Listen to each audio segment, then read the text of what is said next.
Good morning and welcome to the Ministry of Health's virtual media conference for Wednesday, 16 June 2021. At these updates, we provide you, the public, with clear and accurate information on COVID-19.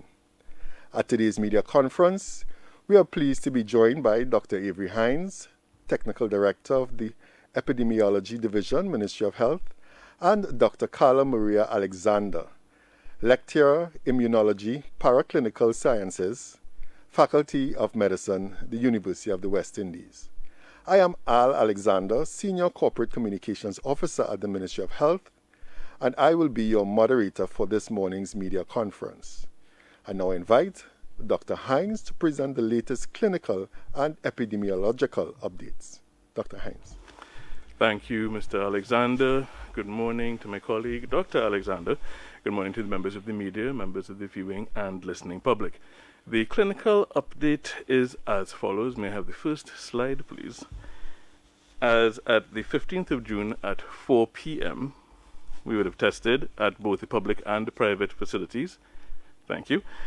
212,899 patients, and out of those, 29,309 would have tested positive. 19,667 will have recovered, and at that time there had been 686 deaths, and we express our condolences to the members of those affected families. There are currently 8,965 total active positive cases, and those are broken down as follows: 459 patients hospitalized, 8,041 in home self-isolation, 138 in step-down facilities, 242 in state quarantine facilities, and as of yesterday, there had been 327 new positives identified. The total persons vaccinated with the first dose of either vaccine stood at 167,027, and those fully vaccinated, meaning first and second dose of the vaccine they received, now stand at 18,506. With respect to the occupancy of the healthcare system, the total occupancy at yesterday's date stood at 54%, with the wards at 50%, the ICU at 76%, and the HDU at 88%. Noting that overall, over the past 7 days, that overall occupancy would have hovered between 54 and 60%, while the ICU and HDU remained above the 75% mark in 4 of the 7 centers that provide clinical care. Moving to the next slide, going directly into the epidemiologic update, we see our familiar epidemic curve starting on the left with the gray bars representing July to December 2020. And then the colored bars going from January through to the current month of June. We see that the highest of those colored bars, the sort of peak of this most current wave, seems to be between the second and third weeks of May 2021. And we have been seeing lower daily numbers in more recent times as the month of June has progressed. If we move to the next slide, we look at that same data, but we look at it on a weekly basis, and we see that between the weeks, the epidemic weeks or epidemiologic weeks of the week 20 and 21, we saw a slowing or a flattening of the bars, or the change in heights of those bars. So whereas we had been seeing those bars getting progressively taller from the month of March all the way through the month of May, those last 2 weeks in May, that week 20 and 21, we saw that the bars are just about the same height, and that indicated some slowing. Week 22 then became a little shorter, a shorter bar, meaning fewer cases accumulated in that week, and there was a 10% drop. At the end of week 23, that subsequent bar was even shorter, meaning fewer cases again, representing about a 30% drop in cumulative cases over that 7-day period compared to the 7 days before. And week 24 is currently ongoing. And we're currently at 887 cases for the week as yesterday. And we hope that the downward trend will continue. We also note in this graph that the background color, that salmon color, is representative of the percentage of positivity. That's the number of cases or number of samples that test positive out of every 100 that we do a test for COVID-19 on. And that has hovered between 30 and 35% over the past couple of weeks. And the percentage represents not the percentage of or the prevalence of the virus in the population circulating, but really the prevalence of the virus in that higher risk or higher probability group that we sample. People with symptoms, people with contact, etc. And the fact that that is going down is then reflective of the fact that the overall population prevalence of the virus is also beginning to decrease slowly. Next slide, please. If we look at this same data aggregated on a monthly basis, we see that the month of May accumulated over 13,000 cases. The month of June is halfway through and hopefully not proceeding at the same speed. We are also looking at the overall positivity on a monthly scale, and we see that for the month of June so far, the overall average positivity has been about 35% as compared to 43% in the month of May. So indicators of hopefully some encouraging or positive trends. Next slide, please. If we look at the demographics, the left side of this slide shows us what we call a demographic pyramid, showing the male and female positives by 5-year age groups. We see the widest part of that is really that part in the middle that occupies the 25 to 49-year-old age group, and that the male and female numbers are approximately equal. About 50%, 50.5% of the total cases have been men, 49.5% of the total cases have been women, majority being in that 25 to 49-year age group, 53%. Next slide, please. Among the fatalities, we do notice that there was a swing away from the overwhelming preponderance of men. We had seen about 75% of the deaths in previous times being men, and that has come down to just about or just over 60%.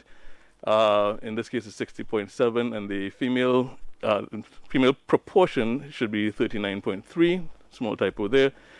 But what we notice is that the majority of those, again, are in that over 60 age group. We also have been making the point that many of these persons have had what we call comorbid conditions.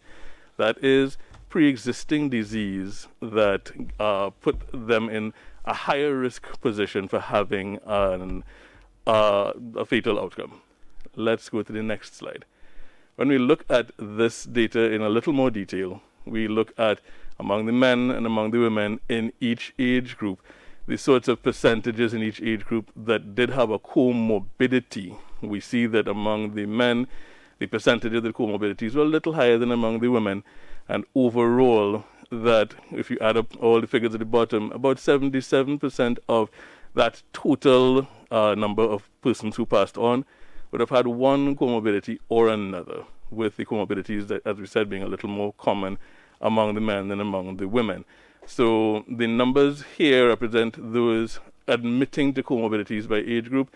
In some cases, they may not have been an answer, etc. So some of that data we still continue to pursue. But there have also been persons who did not have any comorbidities in both the older and the younger age groups. And this is something that we need to continue to emphasize, because even the absence of some pre-existing illness is not a guarantee that everything is going to be fine and you can ignore your infection. We still need to monitor any signs of infection very closely throughout the time period of your illness. Next slide, please. The other thing we look at, and we're showing two different sets of percentages here. We're showing the overall percentage among all reported deaths, whether we got information on comorbidities or not, and then just looking at those who actually reported comorbidities, what the proportion of those having different comorbidities happens to be. And we note that hypertension and diabetes were by far the most common of the comorbidities, and that the other things that were common but much less frequently reported were asthma, chronic obstructive pulmonary disease, that's the COPD up top, and IHD or ischemic heart disease, as well as malignancy, which refers to different kinds of cancers. There were a wide range of other things that fell into the other category, and the bottom line with the other column is that 72.6% of the people reported one or other of a wide range of comorbidities. So this is a recurring factor, some pre-existing illness in the persons who would have passed on. That brings me to the end of the epidemiologic update. We just want to make a couple important points. As we speak about the comorbidities, as we speak about those persons who would have passed on, we do want to emphasize again that sometimes people are not aware of their pre-existing comorbid conditions. People may not be aware that they have elevated blood pressure because they haven't been going to the doctor. Similarly for diabetes, similarly for a host of things that you may actually only discover if you have been regularly screening. So not knowing that you have a comorbidity is not the same as not having one. And again, it is really just to emphasize the importance of everyone taking the necessary precautions to avoid illness, not thinking that being in the younger age group is an automatic defense, and also being aware that when we are ill, when you have been diagnosed, as you monitor your condition, if anything changes, if you start to feel worse while you're home monitoring, the earlier you reach out for care, the earlier you reach out to the system to have yourself reassessed and, if necessary, admitted, then the better your chance of survival is. So it is not advisable to have a change in status and wait 2 or 3 days before you say, well, now I haven't been feeling better, let me go and make a phone call. Once things start to feel different, once you start to have increasing fatigue, increasing shortness of breath, decreasing pulse oximeter readings, those readings on that little machine that you put on your fingertip to see what your oxygen levels are, anything like that should trigger you reaching out to the system to get the necessary reassessment so that you improve your chances of survival. So that's one of the main clinical messages that we want to leave you with.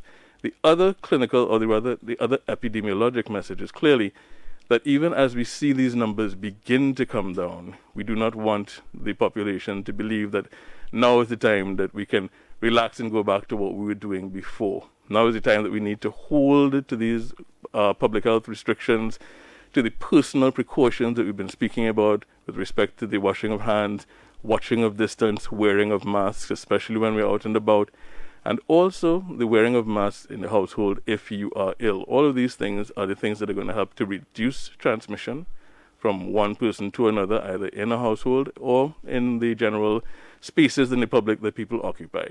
And we need to continue to do this until the numbers continue their downward trend and until that circulation of virus is again very low. And we will continue to update the population on progress on that front.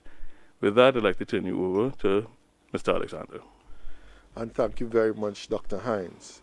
We now go to Dr. Alexander, who will speak on COVID-19 vaccines and their effects. Dr. Alexander. Thank you. Good morning, Dr. Hines, Mr. Alexander, the members of the media, and members of the viewing and listening public. Today, I'll be talking to you about vaccination and what you should be aware of before and after. Slides, please. So, as I stated, we'll be talking about vaccination and what you'll be aware before and after. Next slide. And presently, the two vaccines that are involved in the vaccination rollout in Trinidad and Tobago are the Oxford AstraZeneca and the Sinopharm. And both of these vaccines are utilizing 2 doses to give their full efficacy. The time difference between the first and the second dose for the Oxford AstraZeneca is 8 to 12 weeks, while for the Sinopharm vaccine, it is 3 to 4 weeks. Next slide. So one of the questions that comes up is that a person has had their first shot or their first dose, and they want to know, is it necessary? Do I need to get the second one? Next slide. And the answer to that question is yes, you need to get the second dose. The efficacy that was seen in the clinical trials for these vaccines are based on the 2 doses that were received.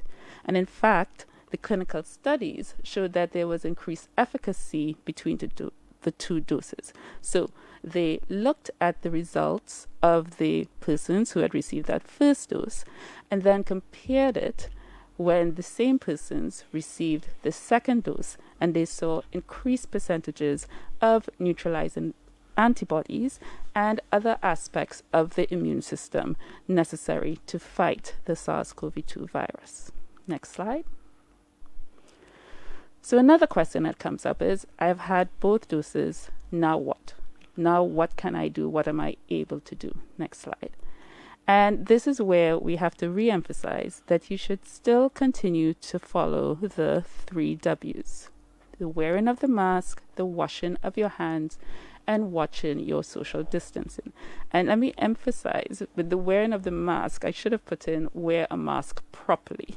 It is not just a case of just having the mask on your face, but it is making sure that it covers both your nose and your mouth. Next slide.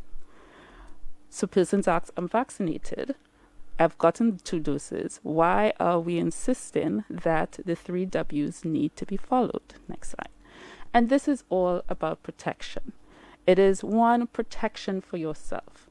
So after you have received that second dose, you are fully immunized 2 weeks after the second shot. And this has been shown in clinical studies done in the various trials for the vaccines. It is not a case of you've been fully immunized after that second dose. There is a time period, and then you have full protection after 2 weeks after the second shot. So that is protection for yourself. So you need to keep following the 3 W's protocol.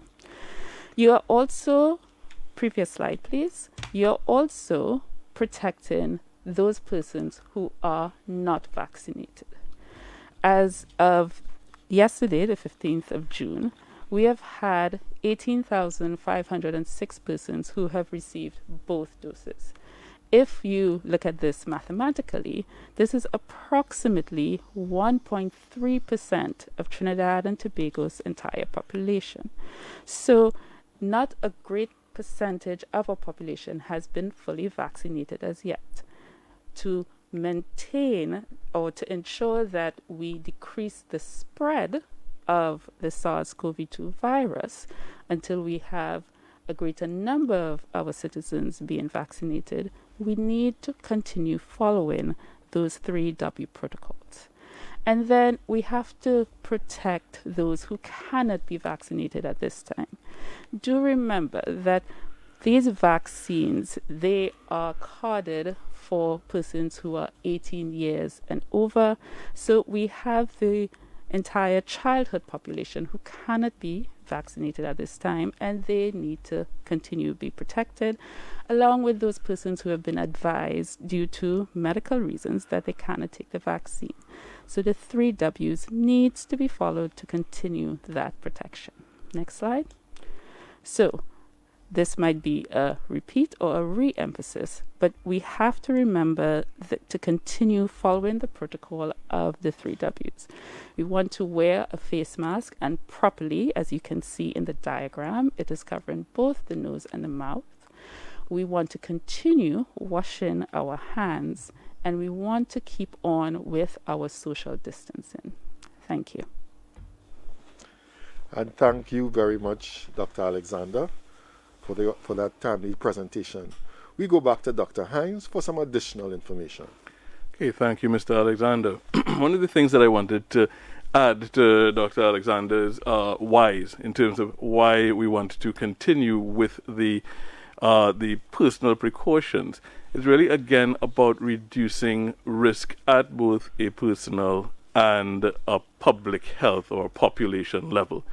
So while we build up a larger group of persons within the population that is fully vaccinated, the other things that we are doing even as a fully vaccinated person, to ensure that we aren't potentially still carrying and spreading the virus, because it is still possible, although much less likely, it is still possible that an infection can happen. It would be a much less severe, possibly unnoticeable infection, and for that reason, we still want to ensure that people know that they're not 100% COVID proof, and therefore they still need to be aware that they need to reduce the risk of sharing unknown infection with their family members, either with their kids who can't be vaccinated or with their older family members who are at higher risk of adverse outcomes. So that personal responsibility doesn't disappear when you're vaccinated. We need to ensure that we all hold all the layers together, the vaccination, the public health measures, until such time as we get the level of circulating virus back down to a low level when you can consider making changes. It's just an emphasis on what Dr. Alexander would have spoken about, and to remind everyone that we all need to do our part. We all need to hold the fort together in order to get this under control. Thank you very much, Dr. Hines.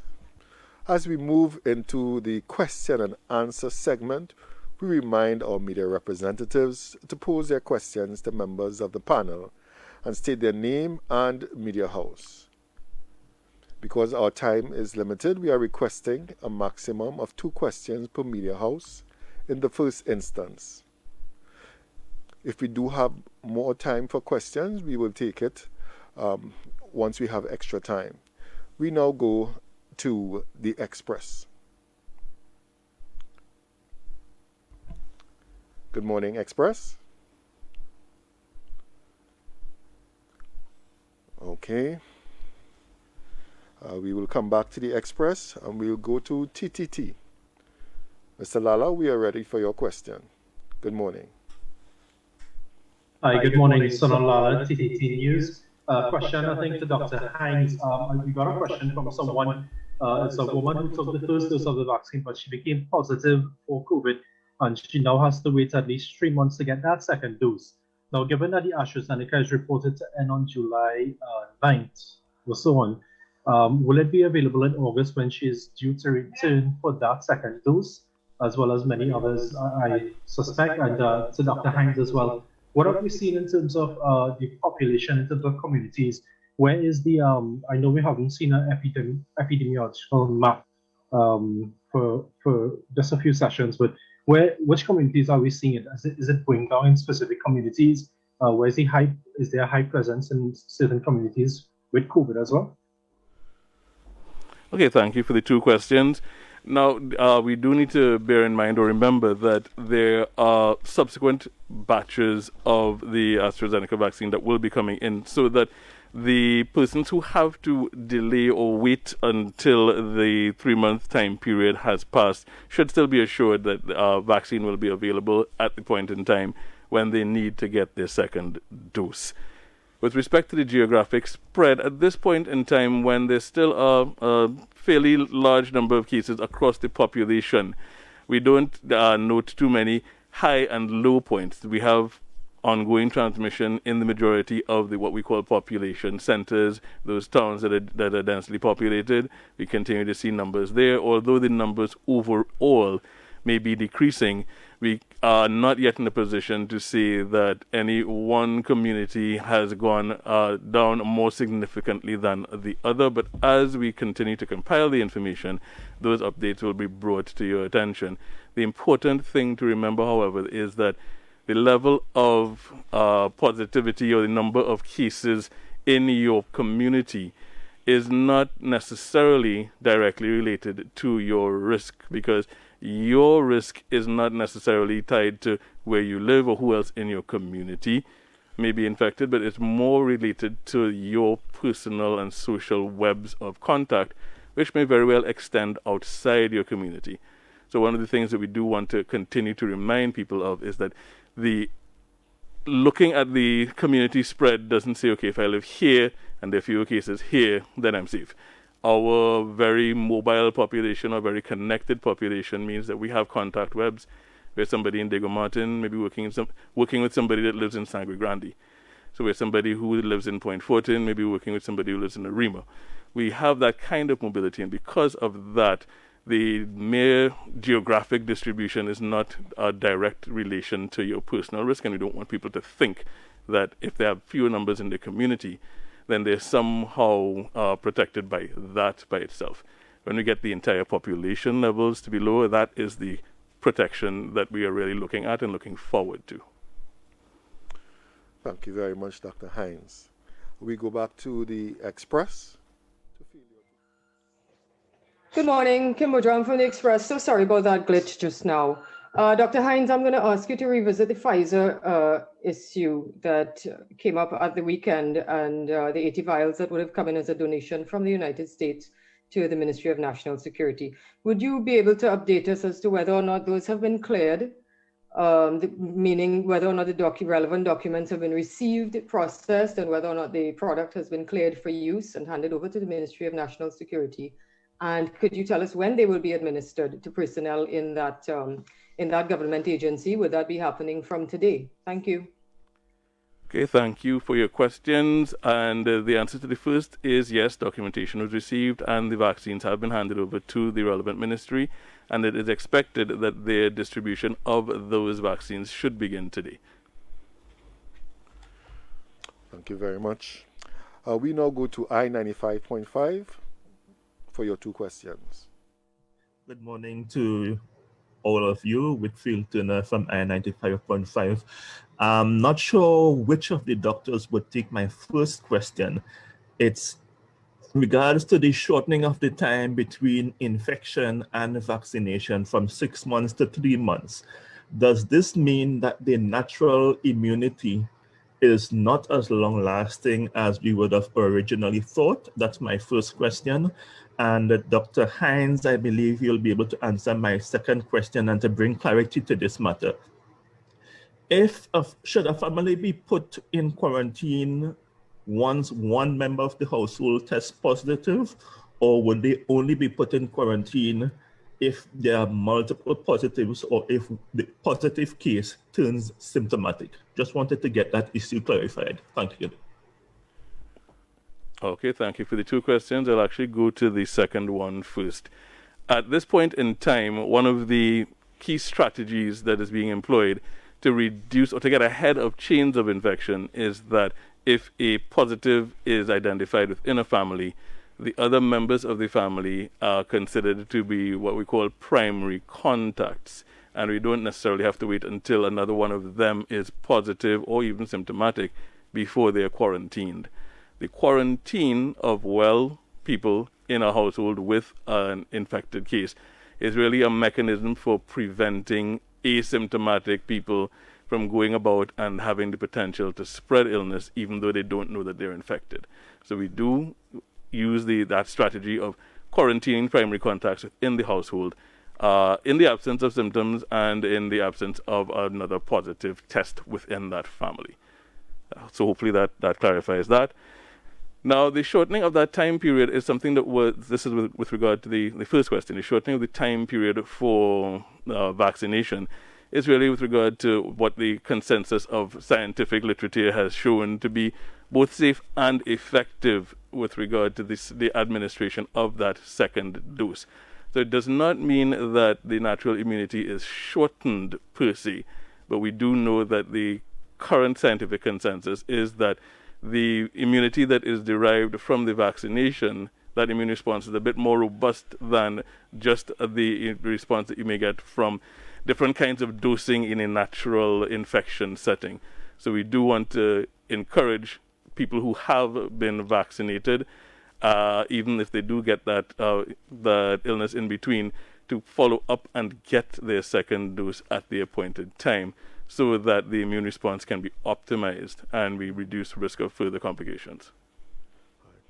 Thank you very much. Great question. We now go to IETV. Good morning, Peter Mickey's IETV News. I have two questions. Perhaps Dr. Hines may be able to address it. Dr. Hines, can you give us an update on the regular healthcare system? Are people still seeking treatment for minor illnesses or minor incidents as compared to before the before the pandemic, or are they perhaps fearful of what's happening? And secondly, when can we expect persons with comorbidities to be accommodated for the vaccines now that the Ministry of Health has rolled back to only persons over 65? Thank you. Okay, thank you for the two questions. Now, while I don't have a numerical update on the functioning within the general healthcare system, the general healthcare system does continue to function and continue to provide healthcare for persons with non-COVID related illness as it has in the past.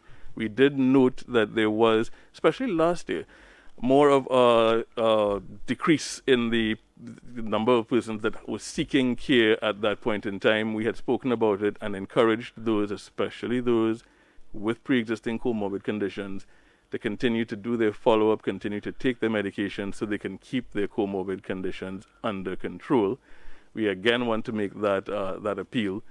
All the individuals that would have belonged to various clinics, once the clinics have changed some of their functioning to allow for continuation of your meds, etc., we do want to encourage people to continue to keep their comorbid conditions under control, as that is one of the things that helps to reduce risk of adverse outcomes if you do happen to then become infected with COVID-19. So yes, the system is functioning. It seems to be accessed on a fairly regular basis for the routine concerns, and we want to encourage the population to continue to do that in the way that they have been before and as necessary to maintain control. Now, the next question, the one is really contingent upon the availability of additional vaccines in the system, and as those vaccines roll into the system, they're rolled out into people's arms. When the next phase, so to speak, of that rollout begins, that will be notified. We will say, okay, now we're dealing with this next group of individuals. So that information will be brought to the attention of the public as soon as. But at this point in time, with the vaccines that we currently have, the system and the target group that we currently are looking at remains in force. Thank you very much, Dr. Hines. We are going to AZP News for the next questions. Hi, good morning. This is Suan Wire from AZP News. With respect to younger persons contracting COVID-19 and dying, has the ministry done a proper assessment to know exactly how many people under 30 or under 40 have passed away in 2020 and into 21, and was COVID-19 the primary cause? And my second question is, does the ministry have any solid data to show how many local citizens have contracted COVID-19 so far compared to foreigners and perhaps those who are not legally registered? And if not, can a comprehensive breakdown please be provided soon? Thank you very much. Okay, thank you for that. Now, you would have seen where some of the data that we've provided has gone into those additional age groups. The slide that we presented earlier had the under 50 age group. We can then disaggregate that further. So yes, we do have a full count of all the people by age and by age group that have passed on. And you do see that in the pyramid of the fatalities. So that second pyramid that we show does demonstrate the proportion of and the underlying numbers for those people who are under 30. Where was COVID-19 the underlying cause in all of them? Not always, and that is because we have opted to count all deaths with COVID-19 among the COVID-19 statistics, even some that may show up in the system with other issues that may have contributed to their demise. So we are opting to be a little more inclusive as opposed to exclusive with respect to how we count the deaths, especially in the younger age groups. With regard to the next question, the data on the nationality of the patients isn't always data that comes all the way to the level of the epi division.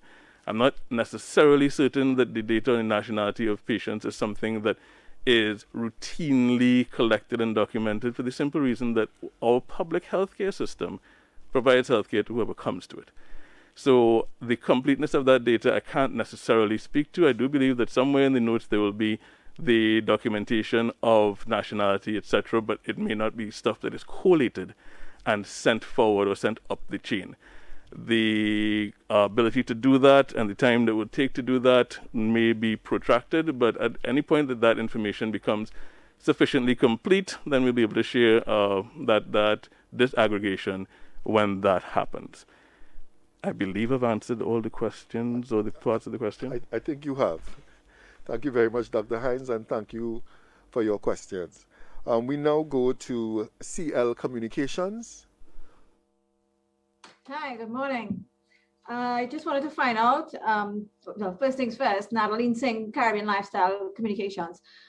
Based on what's happening overseas concerning the Sinopharm vaccine, is the ministry looking at doing perhaps a third shot of the Sinopharm vaccines to those who have already received it and who would not have gotten up to the immunity level that they speak about? And then my second question is also, is the Ministry of Health testing people who received the Sinopharm vaccines to find out whether people are developing the antibodies at the level of where it's supposed to be at? Thank you. Okay, thank you for the two questions. That is a ruling bit of scientific observation and collation, which the Ministry of Health is observing. If at any point in time the recommendation from the WHO level becomes a recommendation for additional vaccinations within a given time frame, then the current scheduling will be changed accordingly. At this point in time, the ministry's resources aren't being utilized to double check the what we call antibody levels, looking at the level of immune response in individuals, but we will continue to monitor the overall impact of all of the strategies, vaccination, public health measures, etc., on the transmission of illness and the numbers of cases that we see. So overall impact really is not just the vaccination and antibody levels, but all of the things that contribute to the decrease in cases that we're working towards. And to the extent that we see that happening, we will continue what we're doing. So hopefully, again, that answers the two questions you've asked. Thank you very much, Dr. Hines. We now go to TV6. Good morning. Okay. TV6, thank you for the opportunity to join you all once again. Dr. Hines, in the height of the recent wave, let's use the middle of May as a gauge. We asked why there were so many deaths. At that point, you told us that because the number of cases were high, around that time there were about 600 cases per day. You said because the number of cases were high, serious cases in need for hospitalization would increase and therefore deaths would increase.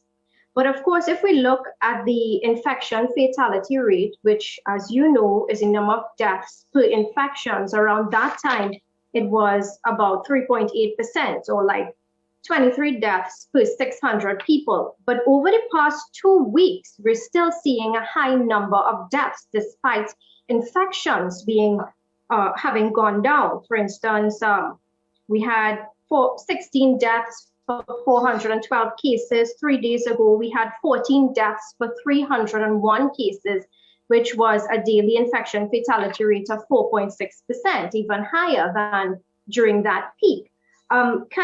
Given that explanation, well, from the evidence, it doesn't hold, can you tell us why still so many people are dying? That's the first question. Secondly, we saw the CDC and the Color of Coronavirus projects and other studies across the world looking at the analysis of deaths by race and ethnicity. What do your studies show on this analysis? That is one group suffering more than others via deaths or serious cases than others? Thank you. Okay, thank you for your two questions. Now, the first issue with your analysis is the fact that when we do what we call the case fatality rate, we're not looking at the number of deaths reported on a given day against the number of infections reported on that day.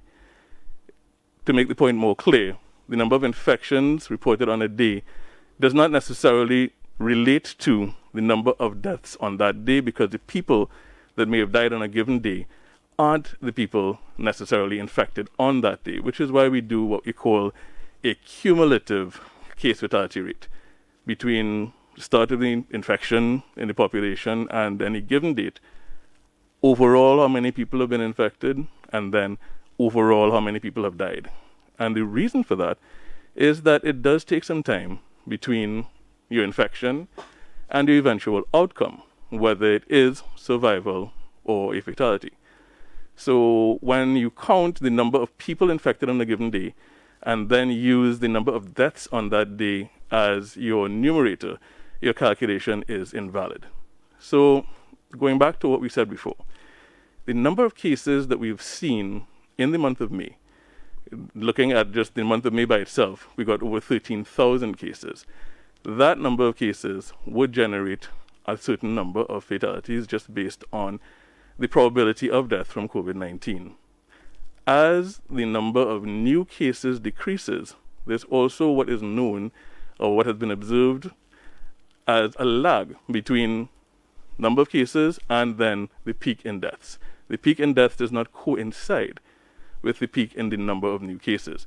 So what you would have seen, especially at the start of May, the early part of May, is that there was actually a decrease in that case fatality rate because the denominator was increasing, but there weren't deaths happening at that point in time.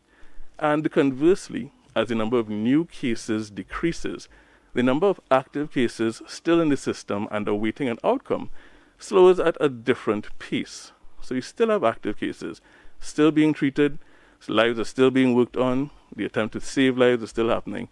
And while that is happening with those active cases, the deaths that come out of the system do lag in terms of the rate of decrease until such time as the system stabilizes again. So it is completely incorrect to say that the explanation doesn't hold. The calculation that you provided is not the correct one. Now, the second question with respect to ethnicity. Ethnicity at the US and to some extent the UK health system has a particular connotation with respect to access to healthcare, with respect to socioeconomic variables, things that actually impact on health outcomes. That is not necessarily the driving factor in our particular situation where our public health system basically accommodates anybody who can access it. So looking at the way that the analysis of ethnicity and fatality in the American population via the CDC, the UK population via Public Health England, we're looking at that comparison, trying to map it to our population, to our situation, is actually not a valid comparison either. Added to which, the ethnicity of all the patients that we've seen largely just mirrors the ethnic mix in the population. We have not necessarily collected all the ethnicity variables on each individual patient all the way up to the national level. That again is information that is being retrospectively filled in and sought so that at some point retrospectively we'll be able to say whether there was any significant difference. But there isn't expected to be one based on the same sort of criteria used by CDC or PHE, because their socioeconomic links to ethnic groups are very different from ours. And this is a question that has been asked before. We have explained it before, but thank you for the opportunity to explain it once again. Thank you very much for your question, and Dr. Hines for your response. We now go to the Newsday for your two questions. Good morning. Good morning, everyone. Rihanna McKenzie here from Newsday. My first question is actually from a member of the public who would like to know if it's possible to give blood after being vaccinated. My second question, Dr. John Paul on Monday warned of the potential increase in cases of MIS-C, multisystem inflammatory syndrome in children. On Monday, the number of recorded cases, I believe, was 40. I was just wondering if we can have an update on that figure, please. Thank you. Okay, thank you for the questions. I'll actually pass the first question to Dr. Alexander with respect to whether you can donate blood after having been vaccinated. Hi, good morning. I believe there isn't any real reason why you cannot donate blood after vaccination. Obviously, once vaccinated, if you are having any mild side effects, you would not go and volunteer to donate blood at that point in time. You want to make sure that you are feeling well. And also, once you go to the blood bank, you would inform them that you have received the vaccine, and when you received both the first and the second dose, and then they can advise you as such. Thank you. Okay, thank you. And with respect to the question on Ms. C, between the last update by Dr. Paul and now, we have not received any additional notifications of any new cases. The point that Dr. Paul made was that after the peak of an epidemic in a population, the adult population, we do see a lag between that and what may show up as Ms. C in the pediatric population, and therefore we continue to monitor. Not that we're actually seeing an increase at this point in time, but that we do continue to monitor. And as additional information becomes available, we will provide those updates in subsequent press conferences. Thank you very much. And doctors, on Monday last was World Blood Donor Day. Yes. And so we want to encourage our population to continue to give blood. We now go to Mr. Rishad Khan of the Guardian Media Limited. We're ready for your question. Hi, good day. Actually, it's Renuka Singh at The Guardian. I'm trying to get some figures as to how many persons, if we have those figures, that is, how many persons would have died from COVID at home versus those was calculated at the state-designated health facilities. And do we have any data as to how many of those fatalities took place at the ICU/HDU? Thank you. Okay, so the data we have at our disposal suggests that the distribution of locations is approximately 7% of the, or 6.9% of those fatalities may have occurred at home, whereas the vast majority would have occurred within the parallel system. There were a couple that we would have identified out of our continuing monitoring of forensic deaths, meaning deaths actually from external causes, but swabbed subsequently for COVID-19 and found to be positive. Very small numbers, maybe 3 or 4. And then some that would have entered the accident and emergencies systems within the public hospitals and were severely ill and therefore did not survive the transfer from accident and emergency to the parallel healthcare system, somewhere in the vicinity of about 26% or so. So that is the sort of overall proportion that we're looking at.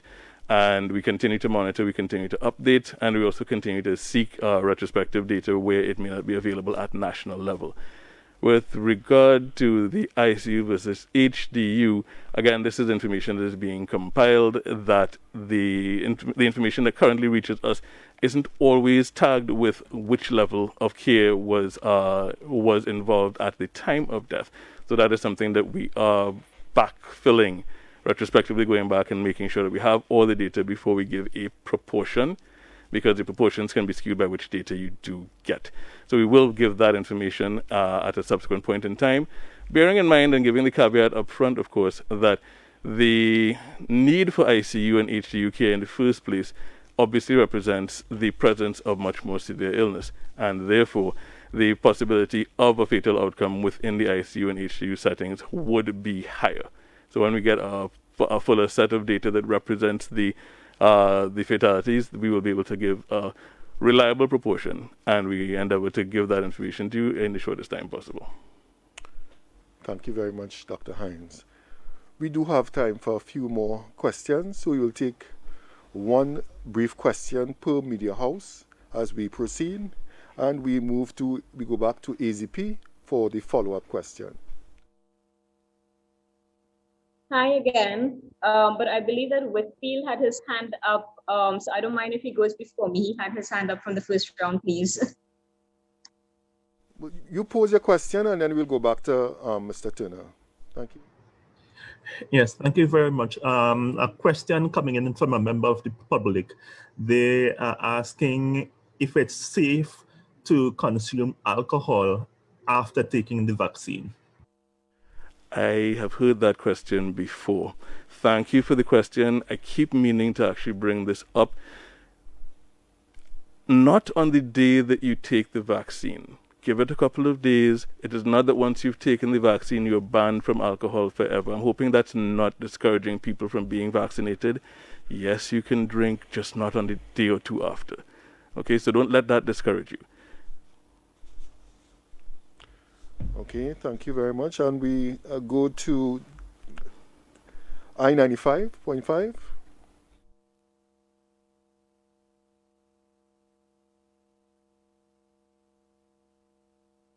You just had me, so you can go to AZP. That's what we're trying to do. Hello, good morning again. So my question would be, the Sinopharm vaccine has WHO's approval to be administered to pregnant women, but we are not yet doing that here in Trinidad and Tobago. Given that second doses of this vaccine have already begun rolling out, can the ministry say exactly why it is withholding this vaccine from that particular group? Thank you. Okay, so the authorization to utilize the vaccine in pregnant women is still something that the data is being collected on. Yes, it has been authorized, but at the same point in time, the data set and the actual evidence that supports that decision still is in a relatively small number of individuals, and we are doing what you call erring on the side of caution with regard to not exposing pregnant women to a new product without a little more robust information within the healthcare system.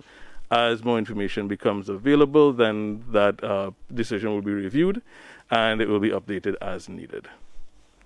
Thank you, Dr. Hines. From time to time, we do receive questions from the public, and we do have some frequently asked questions.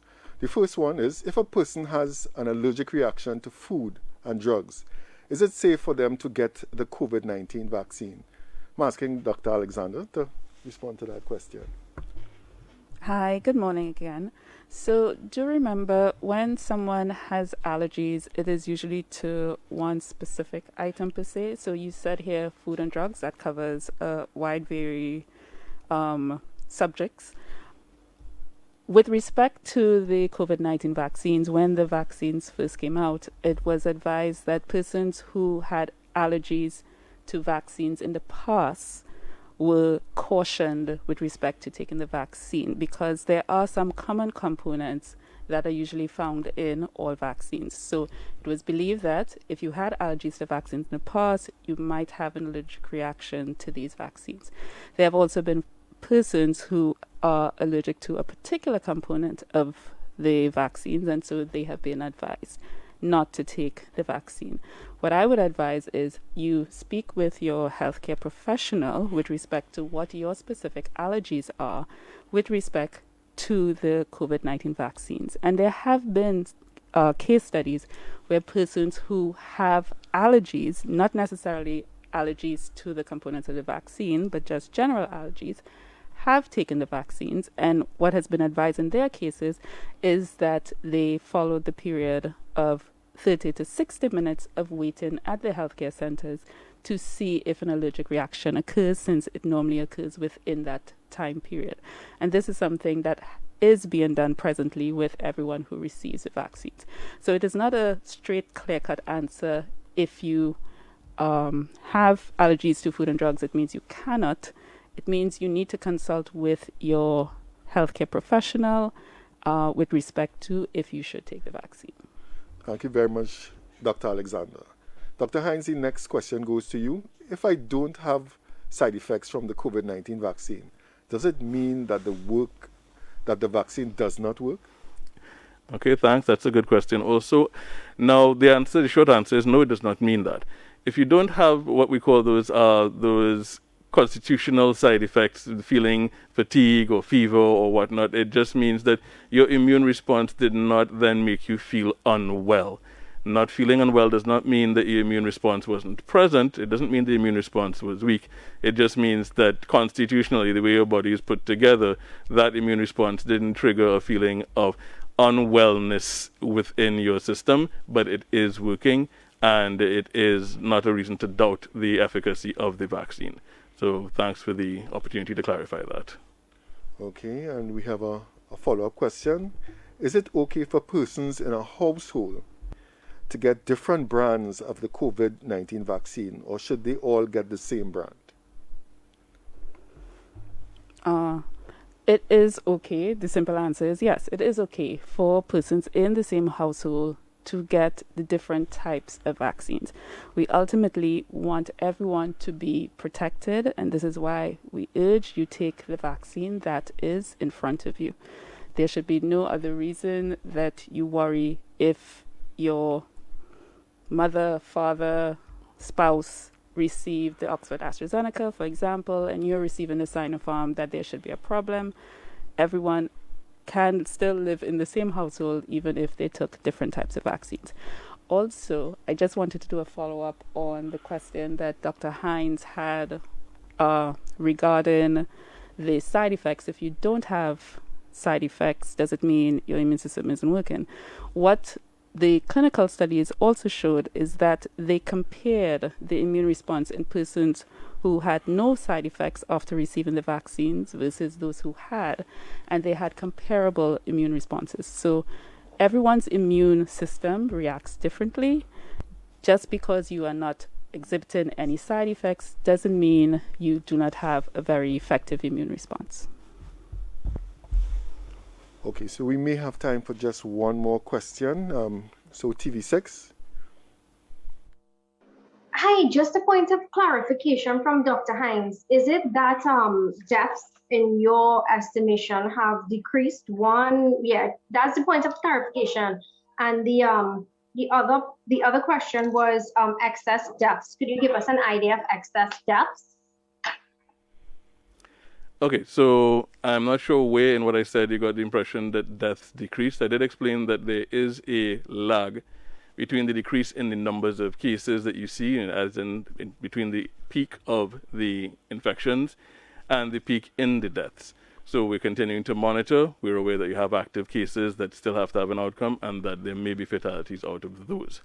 With respect to excess deaths, we're actually doing that analysis. We did have information up to April which suggested that we didn't necessarily have any excess of deaths above what's expected. We are analyzing the data from May, where we do expect that we would see, as a result of the number of cases that we had and the number of deaths that arose out of it, that we expect to see a change in May, and we will actually bring that data to one of these conferences as soon as we've finished making an in-depth analysis of it. Thank you very much, Dr. Hines. TTT. Hi, good morning again, Sonolala, TTT. Dr. Hines, I'm not sure if we have any figures. I know prior to COVID, we would have gotten updated figures in terms of influenza numbers.